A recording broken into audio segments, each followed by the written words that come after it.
Welcome to the debate. I'm your host Sana Maqbool, and in today's show we will be talking about two very important issues. One with reference to the situation in Afghanistan. We know in our earlier discussions revolving around the situation in Afghanistan, we have discussed how there are multiple efforts going on as to what needs to be done, and various countries and groups have been getting together. An important platform has been the Troika Plus, and we see that another meeting is going to be convened in January, where US, China and Pakistan will also be taking part. It is not clear so far whether or not the Taliban regime will be part of this meeting or not. But what is going to be important is to see whether or not this meeting is going to result in something which will help move things forward. Of course, previous meetings with regards to interactions with different countries, also the Troika Plus was hosted earlier, and the OIC meeting that was hosted by Pakistan. All of these efforts are, of course, to deal with the current humanitarian situation that is going on in Afghanistan, and whether or not these meetings will result in the kind of urgent actions that are needed is still a question mark. But we'll see what areas we can explore and think about what possibilities exist, and whether or not this platform is going to be an important one. Then we're going to be looking at the situation in Kashmir. As we have seen before, and for many years now, there have been counterinsurgency operations that the Indian forces carry out, and under this garb they have killed many civilians in Kashmir. The local population in Kashmir has been dying at the hands of the Indian regime for a while now, and these things continue to happen. Just yesterday we see that two such operations took place in which 6 people were killed. An Indian soldier also died. This has been going on for such a long time, and the question of course remains what needs to be done to stop it, what measures need to be taken by the people within India, by the people in all parts of the world, the countries, and of course bodies who are responsible for action whenever there is a conflict situation and there is injustice. So a lot of this that needs to be addressed will be spoken about in the show today with regards to the situation in Kashmir. For both of these segments, of course, we have been joined by Mr. Farrukh Pitafi and Mr. Faisal, as always, in the studio with us. They're with us, and we have also been joined by our expert on Afghan affairs, who's also a regular on the debate, Mr. Tariq Farhadi. Thank you very much, sir, for being a part of the show. I'll start with Mr. Tariq Farhadi since he has limited time with us in the show, but thank you so much for taking the time out to be a part of the debate as well. When we look at the situation in Afghanistan, we've spoken at length about how there is urgent steps that are needed with reference to resolving the humanitarian crisis in the country, and to devise a way forward in terms of bringing about help to the people in the country. Can the Troika Plus meeting that is expected to be held in January help in this regard? Take a certain step forward or not? Will it be something useful? Mr. Farhadi. Yes, you can hear me. I'm sorry, yes, I have to leave earlier because today is a busy day for us. I have many interviews because Ghani has spoken on the BBC. Yeah. And he has described himself as a victim of everybody, of the environment, of the Taliban, of the Americans. And but in fact, it is clear that he fled Afghanistan to save himself, because otherwise there was a deal in the works with the Peace Council and Taliban to power share with a government that there would be majority Taliban, but some others, and this would have kept the system in place. But Ghani fled and everything fell apart. So, but to answer your question, the Troika Plus, Zamir Kabulov, who is the representative for Russia, has made some interesting declarations overnight. He has said regarding the recognition of Taliban, the Russian definition of legitimacy is different than the Western definition of legitimacy. The Western definition of legitimacy is a very long list of human rights criterions, which Russia, that's not their criteria. Their criteria is a government where 50% of the government is not Taliban and from other ethnies. And that will ensure that there will be stability in Afghanistan. So, right, so does that mean that does that mean that the Russian definition can allow for the government in Taliban to be considered legitimate by Russia before other powers in the world do that? So this is very interesting because in that response also, he said the decision belongs to President Putin, he said. And if President Putin one day decides that this government is representative enough, then we, the bureaucrats, will go to the Security Council and will inform the Security Council that we are recognizing the Taliban. So it looks like also President Putin, among any other things that he negotiates with the world, he has this also as a negotiating point. But clearly, from what they are saying, even for the Russians, the current government is not representative enough to be recognized by Russia. But if Russia recognizes the Taliban, the Central Asian states will likely recognize the Taliban. Kazakhstan, Tajikistan, and Turkmenistan. Tariq Farhadi Saab, let me also ask you a very humble question. Earlier, the question was about the assessment of what might happen. Let me ask you what Troika Plus needs to do to stabilize Afghanistan. And I'm not talking about one thing. Let us see what you think are the main things that might be needed to stabilize Afghanistan, sir. Well, Farrukh, right now Afghanistan is facing its worst humanitarian crisis. In such a crisis that some people say that if we lose 1 million children out of hunger and malnutrition, this will be much more than the number of people we have left in the war, we have lost in the wars and in the recent wars of the 20 years. So in the Troika Plus, there is an important member, which is the United States, which is they had earphones on their ears and they don't hear this very clearly, that look, put politics aside, at least bring back the level of assistance of the United States financially to the level of a prior Ghani collapse. Even Gordon Brown wrote an article in the Guardian, I believe, where he was saying, we have spent trillions of dollars in this war in Afghanistan. Can't we find $4 billion to keep people from, children from dying from malnutrition and hunger? Yeah. So in the Troika Plus, the important ones are the ones who have frozen Afghanistan's assets, or if they want to keep the Afghanistan's assets, they have to free up Afghanistan's membership at the World Bank, at the IMF, and spend some money to avoid the worst in Afghanistan. Yeah, brother Farhadi, today I was going through one of your tweets, and the tweet was that Afghan women called from Kabul and asked to give this message: we certainly want our rights, but we first want our children to have something to eat. This is what you said, and there are millions of voices throughout the world that are voicing the same. That first of all, all we have to do is give priority to humanitarian crisis right now, and the way it is shaping in there. Do you think that the coming up Troika Plus meeting is going to address these kind of issues as well? So in the tweet, I copied a lady called Mrs. Rina Amiri, who Secretary Blinken just appointed as U.S. Special Envoy for Women, Girls, and Human Rights for Afghanistan. So we know these conversations about human rights. Sometimes, unfortunately, these appointees come with a list of 62 things to do, which in fact will never be met. And it's just to have negotiations and a way of keeping things in a halting position, but in suspense, essentially. But what I say this here to this lady who is copied in my tweet is, look, human rights, very good. All the ladies want human rights, but most of the mothers in Afghanistan have 5 children each. When you see these images of the women in the tents in the winter, sitting, there is only one piece of bread that they break up in 5 to give to 5 children, and some of these children are crying from cold, from hunger. Human rights is that you have to give them enough to eat first. And then, yes, of course, all the other rights that the US wants to give.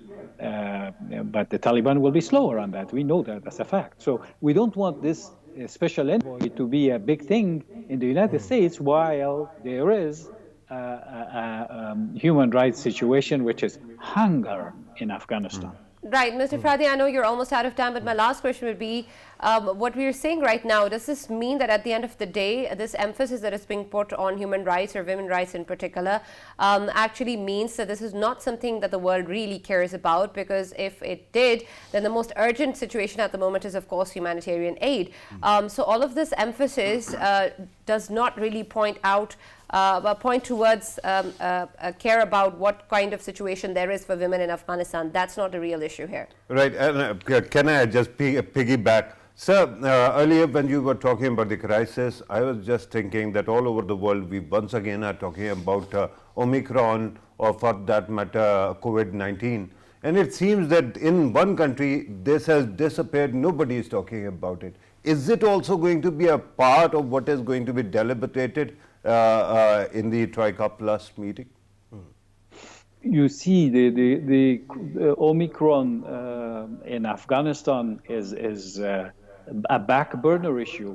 I was listening to a newscast that was saying that they don't have, the Omicron needs different testing machines, and they don't even have the testing machines. So whether people have it, whether we have reached herd immunity in Afghanistan, and these children have already have this flu and cough, and we have arrived at 70% herd immunity in Afghanistan, we don't know. And probably it's the case a little bit in the region for us in South Asia. But Iran has a lot of problems. We know that about Omicron. And the subject of human rights and our countries is just a negotiating long list that these countries bring. And most of them are very difficult to reach. And but in the case of Afghanistan, in the Troika Plus, what, for instance, China and Russia can do is to recognize Afghanistan. That won't help the economic situation because they are not paying anything. They keep saying that those who should pay are those who created the chaos, meaning the United States. Right now, the country that pays the most is Germany. The new foreign minister, which is a green foreign minister, which is appointed after Ms. Merkel left, has promised 600 million euros for Afghanistan. It is generous, and we are appreciative, but the US can do that much more because, as Gordon Brown was saying, you used to find trillions of dollars to fight the fight, but you can't find $4 billion to keep people from hunger. Right, thank you very much, Mr. Tariq Farhadi, for joining us and taking time out to be a part of the show. Faisal, when we talk about the Troika Plus, of course, an important part remains that the Taliban regime is a part of it. Is there a chance that they may be skipped, and how important is it for that not to happen? You know, for now, obviously, everyone is having a sort of thought that they might not be invited, but to me, I think they will be invited. The way Pakistan invited them in Islamabad, they will be invited in Moscow as well. And the second thing I wanted to highlight, the most important thing right now for the immediate neighbors of Afghanistan is that, first of all, humanitarian crisis, if it's not dealt with, then of course people would be desperate, and out of desperation they would do something that would hurt you know, all of the neighbors and throughout the world as well. Why I say this? Because we already have sort of you know, reports that ISIS Khorasan is trying to hunt such kind of desperate people because they want to make sure that they have the people with them to obviously run their own business.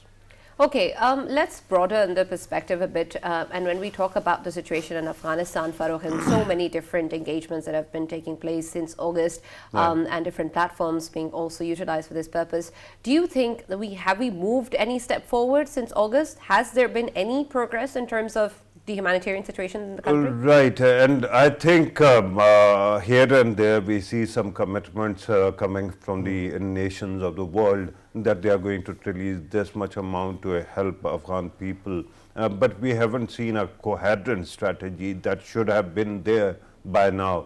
And that actually goes back to what I've been saying about OIC as well, that while their commitment was great, their timeline seemed to be a bit skewed, right? It starts at the end of this year, day after tomorrow, and then it is the fund is going to collect itself and consolidate in 3 months. So that is a long time, and we are talking about a winter right now. When you were asking Tariq Farhadi Saab about you know, women rights, being forgotten for humanitarian aid. I was thinking that these are not competing values, right? When you talk about human rights, the first right is the right to live.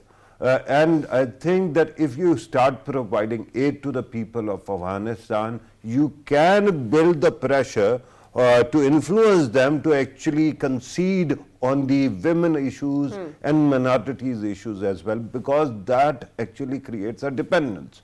At this moment, what I am looking at is I've made it abundantly clear that I couldn't care less about any political element in Afghanistan, may it be Taliban, may it be the previous government, or any government that comes in the future. My concern is about people of Afghanistan who have had enough. They have seen 40 years of war, they have seen impoverishment, many houses, many families have lost their male issues or males in the family, and because of that there is so much poverty and hunger at this moment that something has to give. I don't care whether there is going to be recognition or not. I think that these three powers who are meeting, and Pakistan of course as well, they are good powers. They can, introduce a lot of positive things in the region, especially in Afghanistan. The only thing is they keep on fighting among themselves, and then they have these whispering voices in their ears. For example, India will go to America and it will start poisoning everybody that, look, Russia or China will do this, that or the other thing. With due respect, first save Afghans and then talk about anything else. But surely the governments that are in place in different countries are above these whispering powers, no? Faisal? No. But we need to look back. Whenever Pakistan was trying to do something, or some other like China or Russia was trying to do something for people of Afghanistan, and they want to make sure that peace is restored in there, the only country we saw again and again becoming a sort of spoiler, that was India. Even our previous OIC summit is one of the examples. Then Troika Plus, when it happened in Islamabad, that's when we saw that they tried to pull the people over there, because they wanted to say that, oh, we are the ones who would call the shots in the region. But it's not the time for who calls the shots. It's time for people of Afghanistan to be helped. And I think right now it was a very good call from Moscow, and I think it is going to be very important one in a way as well, that if something is coming out of Moscow, it would be something very big for people of Afghanistan. Okay, and when we speak about India, of course, and the human rights situation there, not just within Kashmir, but in different parts of the country, I perhaps think that when we look at the situation of the emphasis that is being laid on different countries as to how they deal with human rights situation seems to be a bit skewed. And when we speak about the situation in Afghanistan, there seems to be so much stress, but nobody's really looking at what's going on in India, just because that's a government that you've recognized and that's okay. Farrukh? Right. Since we are talking about Afghanistan right now, and we are later going to talk about India's priorities and activities or machinations as well, let me say one thing. When Huntington actually came up with this idea, since then the Western think tanks have allowed a lot of Indians, and who still are Indian nationals, to actually staff their spaces. And then all the politicians also are being aided by people who are actually dual citizens, right? And it seems to me that those people who haven't given up their loyalty to India, they actually are playing the role of this whispering, serpent. I'm sorry, I'm using this word, it seems harsh, but they have been confusing. Because if you start reading the Western publications now, there are two publications I love. One is The Economist, the other is Foreign Affairs. Foreign Affairs every year actually comes up with the reading list, right, books. And you will be surprised, this time the books they have come up with are mostly about a race. And let me remind every viewer that all over the world, this apartheid is never institutionalized, with the exception of India, where religious sanction because of monism actually believes in this racially charged hierarchy of the society. So my humble submission is that there is poison somewhere, and it seems to be actually overtaking everyone else, and you'll have to do something about it. Remember, at this moment, these powers, America, China, Russia, can fight if they want to. But in that event, we all will be dead. And the fact is that with places like Afghanistan, either you let the people die or you do something about it. That means you'll have to start working together, and that means that spoilers will have to be silenced. I have to say one more thing about Ashraf Ghani's interview, and that should shock you, because the man he's referring to is amazing. Remember Hamdullah Mohib, their national security advisor, who used to actually spew poison against Pakistan, and he later on started saying that our refugees will attack Pakistan if we fall, or something like that. That means essentially he actually poisoned the future of refugees as well. That man is telling Ashraf Ghani that if you don't go, we all will be slaughtered. While there was an agreement between the US and the Taliban. What does it tell you? Who was he working for? We know that he has been very close to India. One, Taliban are taking over on 15th of August, not 14th, right? On the other side, the NSA is doing this. When you look at it, you have to realize what kind of games India has been playing so far. Sure, but Farrukh, when we talk about these obvious truths, they still seem to be ignored quite conveniently by the larger community. In that scenario, what can we possibly do in terms of countering such voices or countering such spoilers, with particular reference to what our country can do? Faisal? Right. You are going to ask him. Yeah, please go ahead. I think we can do best for people of Afghanistan, and we, in the recent times, we just saw one thing from Premier's office, and that was that, I mean, we don't have any sides to take in Afghanistan. We don't have, any preferences in Afghanistan. The only preference Pakistan has is people of Afghanistan. And the only reason behind it is that we sort of had an influx of refugees from Afghanistan, and we know how the things are really bad in their country. And for 40 or more than 40 years, they have been seeing war, constant war. And we know that if the situations are not taken care of, then of course Pakistan will see another influx coming from there. And on the humanitarian basis, we have a very good history. Pakistan happens to be one of the largest countries in the world who provides shelter to the refugees. Right, but keeping in mind all the facts and the way international politics work, what is the margin that we have, what the area in which we can work and play around with what is going on and make an impact and actually influence decisions? Farrukh? All right. I think there's plenty of space. Remember that while there's no recognized government in Afghanistan, there's a lot of space on the humanitarian ground. This world is not alien to humanitarian crises in the past. And there, like Syria, where you had an active government, but half of the world didn't want to actually recognize it. You still provided the people with some kind of humanitarian aid, right? Same goes for other countries, for example, Iraq and other countries, Libya for that matter.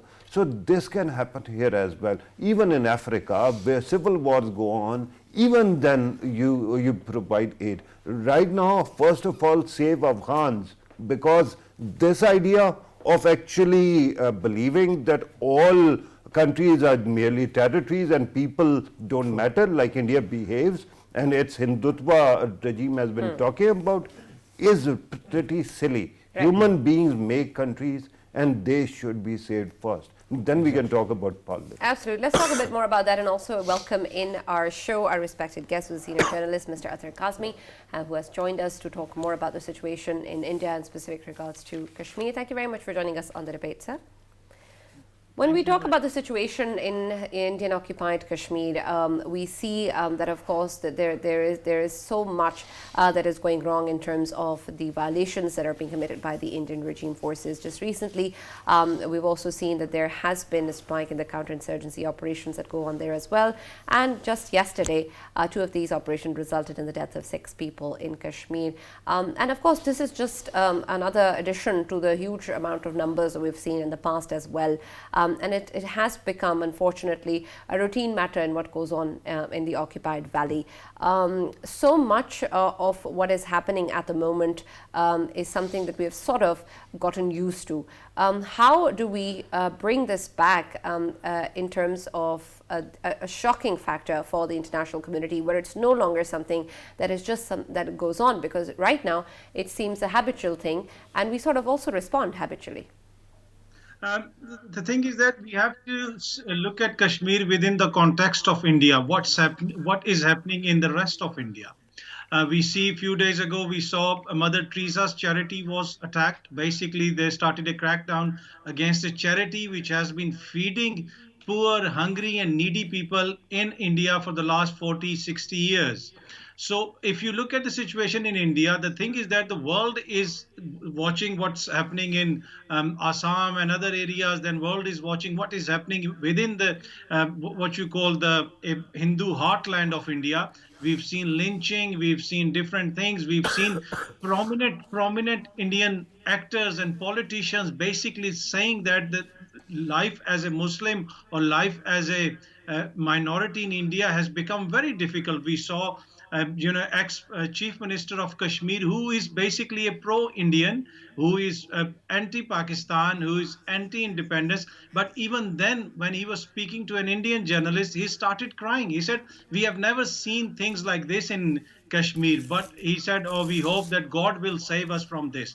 That's the thing. So if we look at the situation in India and then we look at the situation in Kashmir, this is mere the continuation of policies of Modi government. So they're carrying out same sort of activities, same sort of atrocities in Kashmir as well. As far as the international community is concerned, to be honest, there's not much we can do, to be honest. We have raised this issue on every forum, on OIC level, on United Nations level. We have written letters to different what you call governments. The thing is that the world is not willing to give a chance to peace, and world is not giving a chance to the resolutions of United Nations. The only solution is that we must come to some sort of agreement between India and Pakistan and the world community that they implement UN resolutions. Right. Unless we implement UN resolutions, I don't see any chance of peace in the territory. To be honest. Atha, first of all, let me compliment you on your high neck. For a second, I thought that you are wearing a sherwani. This being the day or mawsam or weather of sherwanis these days, I thought that who knows. But regarding what you were saying about Kashmir and India, should we actually view what is going on in Kashmir through Indian lens? Because while whosoever is an Indian is India's headache. We can talk about human rights, but it might be their internal matter. Kashmir is not. Kashmir is a disputed territory, and their hearts actually bleed and beat with Pakistan. So the way the demographic shift is going on in Kashmir, don't you think that it amounts to crimes against humanity? Obviously, you have a very valid point, to be honest, but the only issue is that the government in India, the way it is acting with its own citizens, who are the citizens of India, they live in India, they're loyal to India, but they belong to minority sects or minority religious minority or any other minority. The way they are treating them, so you cannot expect from them to treat Kashmiris with any sort of justice. So that's the thing. If they're treating their own citizens in such a harsh way, you can imagine, and the world can imagine, the suffering and the misery of Kashmiris at the moment. But again, the problem is that sorry, you said something? No. Lack of. Yeah. The problem is that the world is not willing to listen to us. When it comes to other countries like South Sudan or East Timor, we have seen very quick resolutions. We have seen prompt actions from world powers. But when it comes to India, the thing is that Kashmiris are victim of their geography, because they are between India and Pakistan, and India and China. So we know that the world wants to, when we say the world, the Western world wants to, America and its allies, they want to prop up India against China. So they don't want to do anything which gives the impression that India is weakened, or they want to Right, go. and I understand that, Athir. Of course, this is an important point where we look at how the international community is responding, and as you said, they are not willing to listen. But perhaps when we look at the way we're also approaching the issues, or how we're talking about the different stances or trying to highlight the issues, despite that, if the world is not listening, does that not also call for a change in our strategy? It does, to be honest, but we have seen it change in the last 2-3 years. The thing is that I've been covering news and specifically international news for the last almost 20 years. I have never seen such a coverage of Kashmir issue within the Western media. In the last 2-3 years, we have seen the issue has been highlighted. We have seen massive rallies in London, because if we go a few years back, the rallies used to be majority of the people in the rallies were used to be either Kashmiris or Pakistani. But before COVID, we saw huge rallies, people, thousands and thousands of people from all sects of life, from all nationalities. So in a way, we have been able to, make it more visible in international media. But still, then more needs to be done, and obviously we must rethink our policy if we think it can improve in any way. Yeah. Right, and yes, Faisal. Yeah, I just wanted to add a few things. This recent story, it happens in Anantnag, and it reminds me of a story earlier this year. What was happening there? It was talk of the town that what India wants is, because this, this district, Anantnag, it obviously is called as Islamabad from the Muslim side.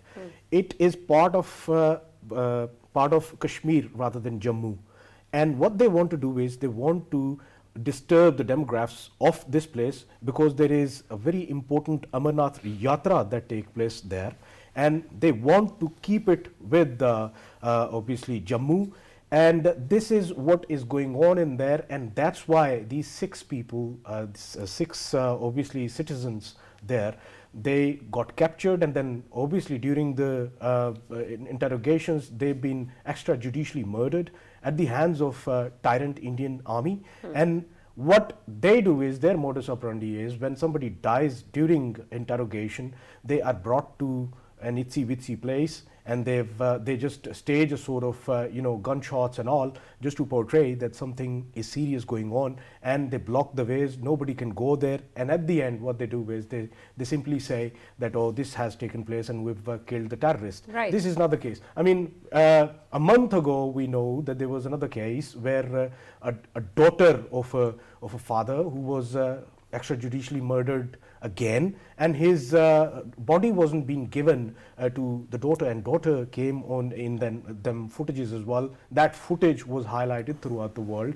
These are things which are happening right now. And another thing I wanted to highlight, that the real estate is being promoted in Kashmir. Why? Because they want saffronization of Srinagar, saffronization of Kashmir, and they want to disturb the demographics. And as we see that in all over India, RSS goons, they are protected, and they are given a go to do anything. They will be given a go to do anything in Kashmir. Right, and of course this is a huge problem, and we've seen that happen in the past as well. And then when we talk about the different laws that exist, they also sort of provide the support and the impunity that the Indian forces then use to do whatever it is that they want in Kashmir. And then of course it points towards the larger problem of laws in India as well, which of course are discriminatory against different minorities, Muslims, Sikhs, Christians and others. And then we have a propaganda campaign that is being launched, of of course, against this as well. And we also have blatant hate speeches actually calling out for violence in the country. So when we have so many different levels of this existing within India, shouldn't we also have a similar strategy which targets people, leaders, platforms at different levels as well, that we need to tackle? Because it seems that perhaps that is not being done at the moment. Athir? I think, since the Prime Minister Imran Khan has took over, he has mentioned quite a few times about the political views of current Indian regime. The thing is that if we go back few years, and you look at the Western press, India was all about spices, Taj Mahal, Goa, beautiful places. But now if you look at the international press, the same things which our government have been repeating again and again, you see the same things in the Western media now. The extremist government of Modi, the Hindu nationalist government of Modi, minorities are suffering, anti-conversion laws. So Pakistan have been able to show the face of Modi regime to the world. But the problem is that the people who matter, the people in power corridors, the people in Western establishments, their interest is tied with Indian government's interest. So they are not willing to look at it. They are not willing to change their stance. That's the problem. And this will only change when the pressure will come from the people of West. And the people of West have been, they have been looking into this with all this media awareness and with all this social media. We have seen the similar things regarding Palestine. We have seen huge protests in New York, London, Paris, Madrid, and we would like to see the same things about Kashmir as well, same sort of protest. I think the only hope we have at the moment is people of West, because majority of people living in West, they are fair-minded people. If you convince them the people of Kashmir are suffering, I'm sure they will take their side. Right. And Farrukh, what about the people in India? Are they also important to be subjected to a different kind of lens? Are we actually even appealing to the people of India, to the saner voices in India, perhaps? Right, and I think this is a brilliant point, and we have been trying to do this since 2014. But unfortunately, at this moment, it seems that Indian system has closed itself to the outer world. I kept on reading various comments about what India is going through, and I was reminded of head or founder of Modi's own party, who actually, when he was referring to the Indira Gandhi regime's emergency, he actually said that the Indian media was asked to bend, it chose to crawl, right? So that has been happening with the entire system so far, and it seems that nobody is keeping an eye out for what happens to the minorities. There are people, but don't take them for granted, because these fascists have two things that usually come with the baggage. One, they have a lot of very rich supporters, and they keep on skewing the system. On the other side, they also come with this persistence of killing everybody who stands against them, right? It has been happening. I give you one example because it is about Kashmir. In Kashmir, there's a reason why you have to worry about demographic shift, because one such thing has already happened. Exactly. It happened in Jammu. Jammu used to have quite a lot of Muslim population, and Sikhs and others. And all of a sudden, systemically, they have been removed, and now they have different kind of, situation there. And similarly, what at this moment Narendra Modi's government is trying to do is delimitation of constituencies in a way that actually gives advantage to the Hindu or far-right forces, and Muslims become minorities in their own constituencies, and then they can actually use this formula against the minorities in the entire country. I give you statements from one man that we usually want to dismiss, and that is Mohan Bhagwat, who is the head of RSS, which is the ideological fountainhead of Sangh Parivar that includes Modi's party. I mean, he keeps on talking about two things, and they are very important. we need to actually open our ears and listen to what he is saying.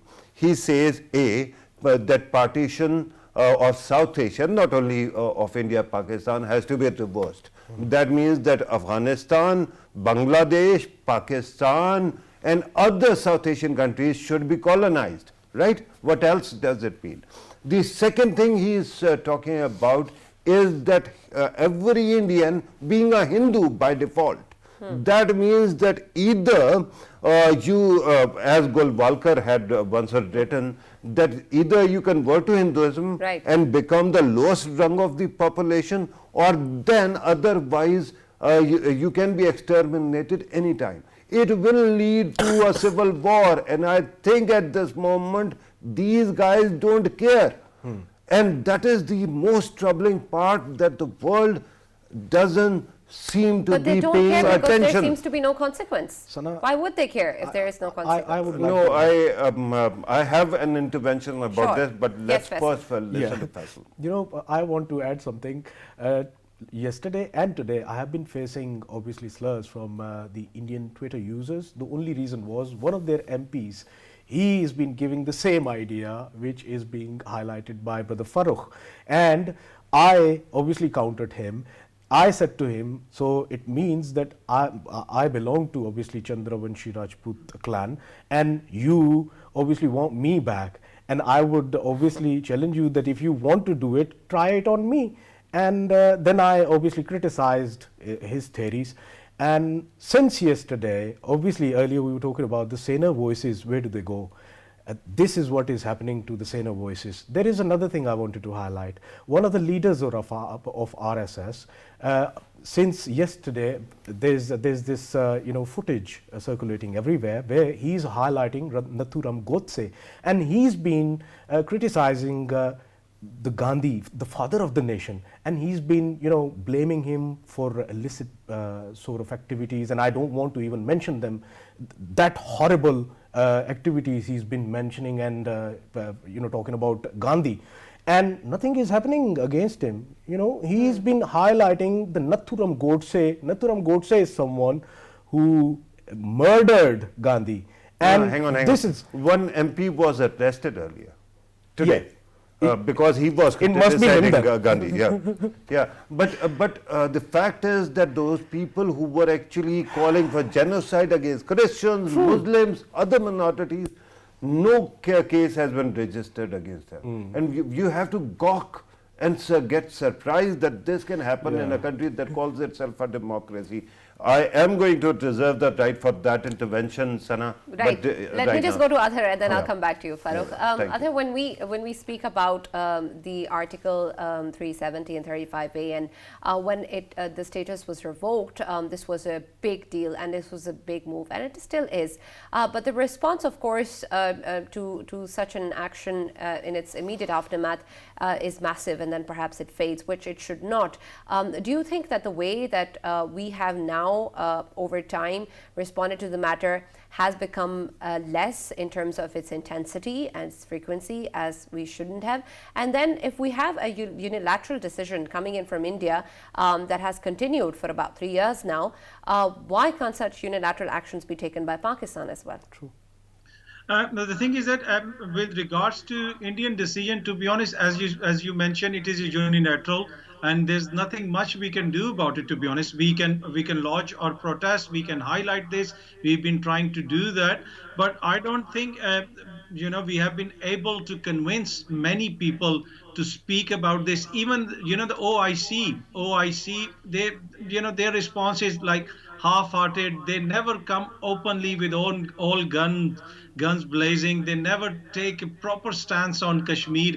That has been a problem. But the thing is that, as I was mentioning before, regardless of all these things, we still I agree with Farrukh that India is sort of closed now. The message is not going through. But I do believe the majority of Indians, because we have billion plus Indians, majority of them are decent people, and they do believe in human rights, they do believe in democracy, and we must I agree. convey our message to them.